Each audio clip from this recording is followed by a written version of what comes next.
Okay everyone, I've been holding off on this review a little bit until I have used this keyboard for several weeks, but I did get a new computer. This is part of my series of videos on the new Windows desktop that I built at the very end, December 2019. It's my first AMD build in decades, so I was a bit nervous about it. I'm going to start with the keyboard review, but check out my other videos coming soon about the AMD build. So this is from Logitech. It is the Logitech G915 wireless mechanical gaming keyboard. It's the Clicky edition. It's in black.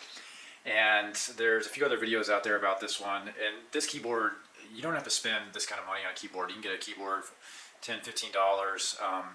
My interests were, I'm building a complete brand new system, so I'm kind of interested in buying, a lot of nice components, just redoing everything.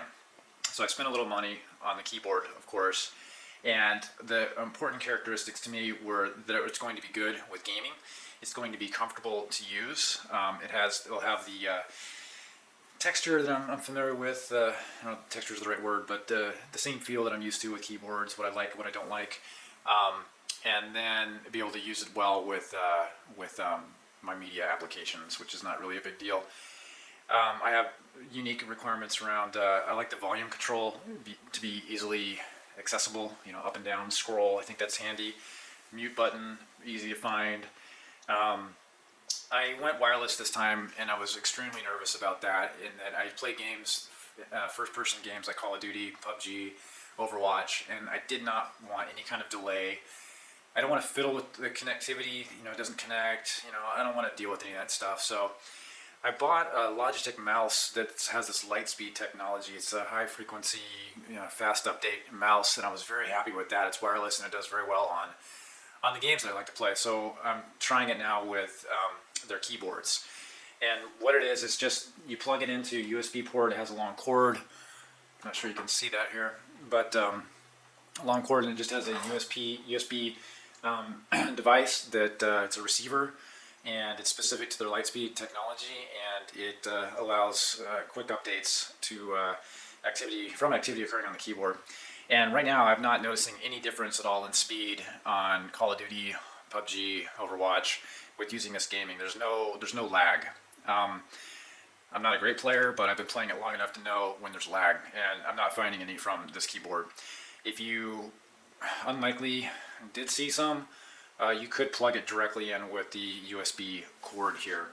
I'll show you that more at the end. But this keyboard, it is, even though it's relatively small, it has weight to it. It is a heavy keyboard.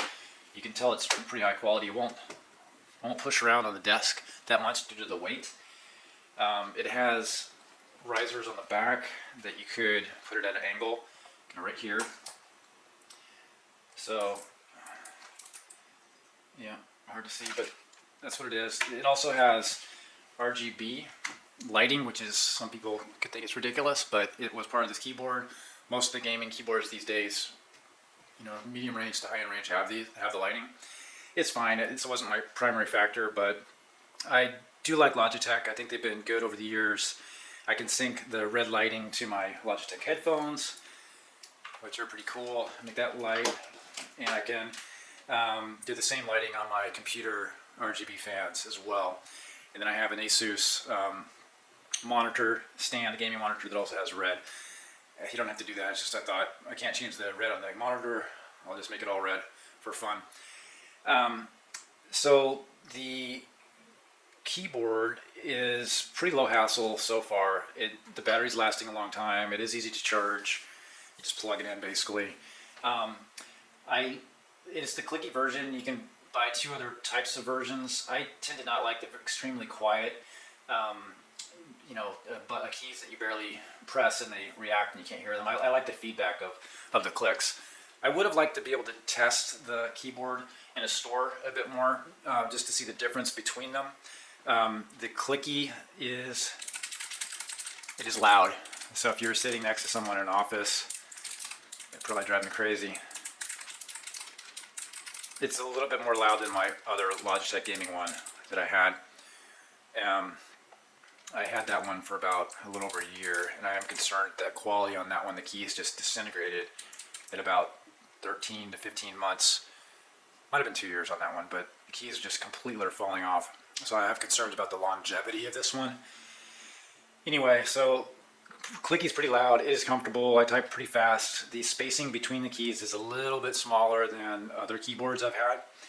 That takes some getting used to. I was concerned about that when I started using this with gaming. So pros, easy connectivity, it's fast, it's wireless. I can move it around on my desk or wherever. I like that a lot. RGB's fun. I can switch it to Bluetooth connectivity with these buttons up here and use it with a different computer or my iPad if I wanted to. I haven't really tried that yet, but that seems to work pretty fast, pretty easily. I like the spinning wheel. The mute key over here, the sound is okay. Would have liked maybe the placement in a different area up here, perhaps. I don't know. Maybe a bit bigger. Has all the standard Windows long keyboard keys, but it adds on these programmable G1 through G5 keys. I set them up, but I don't actively use them. It's hard to remember what they are. You could do, there's 5 of them here, and then M1, 2, 3, 3. You could do 3 different sets. So M1, M2 would be different sets. So you basically have several key placements on those physical keys here based on the button you push up top. 15 different buttons basically. I do use them, but I have them for simple things like this is increasing the DPI on my mouse, this is decreasing it. You don't have to do that, but then you have, what did I do there? Oh yeah, change the audio output from my headphones to my desktop, or just cycles through all of them. Pressing that can actually kind of make it not so fun. I have this one where it shuts all applications down to the taskbar. But you can program it several different ways, put on macros there. I don't use them that too much. What else? There's buttons on here you can push to prevent you hitting the Windows key and going back to the desktop if you're in a game. That's handy. It's often, my issue is that I often forget that's there and I can't figure out why my game is shut down. Or how do I get out of my game, rather. So you have to remember that you have that button, and if you're troubleshooting, double check that you didn't actually press that. You can cycle through the lights, so I'm kind of dimming them now.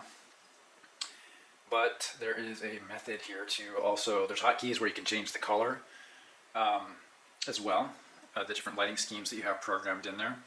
So all in all, it's very expensive. It's more than it probably needs to be. Probably $20 to $50 less would be a sweet spot for all the features they have. I like it. I'm actually happy that I bought it. I was very nervous about the purchase and the dollars, but comfort, functionality is great. If there's any cons, it's maybe the key spacing could be back to normal a little bit. Have to work through that. It's not bad.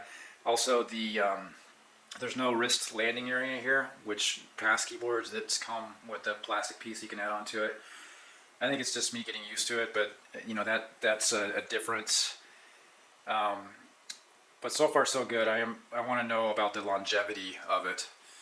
Thanks for watching. If you're interested in more of the product details on this, I'll check out the link below. I'm not affiliated with Logitech, just an enthusiast about the keyboard myself. So again, thanks for watching. Please don't forget to subscribe.